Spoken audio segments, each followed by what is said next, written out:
sa pagkaon sa akong mga alaga, guys. O guys, munggo na may kalabasa. Tapos may baboy. May manok. Mix ni guys. Sa isa ka adlaw, kaisa lang namo sila pakaunon, dagko naman sila. Kada hapon na namo sila pakaunon, guys.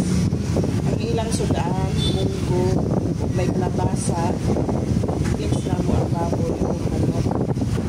Tapos may bukong sa manok na baboy, guys.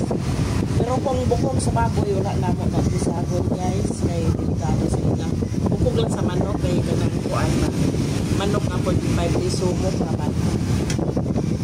Tapos, butangan ako rice, guys.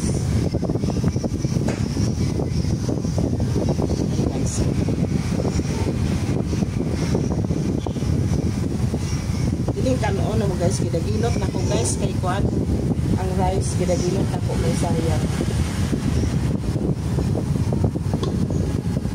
Kaon na mo silang utang, di gani kalabasa, puro kalabasa. Utangan na mo og kanay kuan asin gamay. Gamay lang asin. Delikado sa ila ko ang asin. Di makaon nito, guys. Mga dagko naman sila, guys. Sa isa kadlaw ka isa na mo sa makaon panihapon. Importante ang tubig na ang tubig sa permit.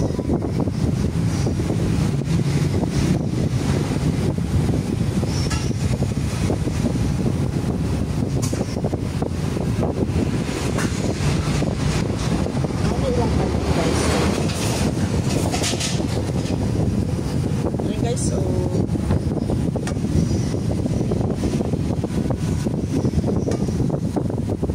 ito ni sila magkaon, guys. Naapa dito ang isa.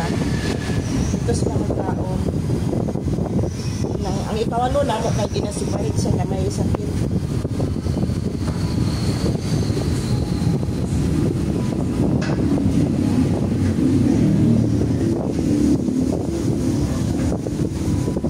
May sakit. Sipon. Nasa kuha di sipon. Dari, guys, so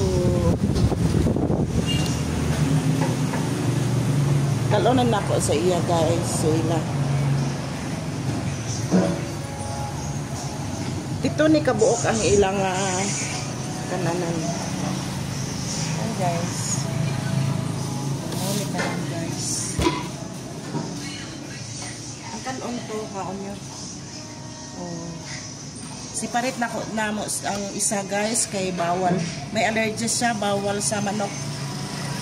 Iya baboy o kanang utan. Baboy lang utan lang gud iya pwede, pero kung manok dili siya pwede kay may allergy. Guys.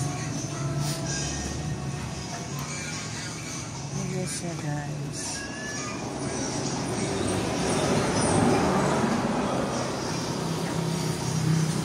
Ngayon po ato amitan ko, may dugangan ko rin ay. Isisan o dugangan ko rin. Then, dalon ako ni dito sa ila, guys. Kaya pakauno na ako kanihapon.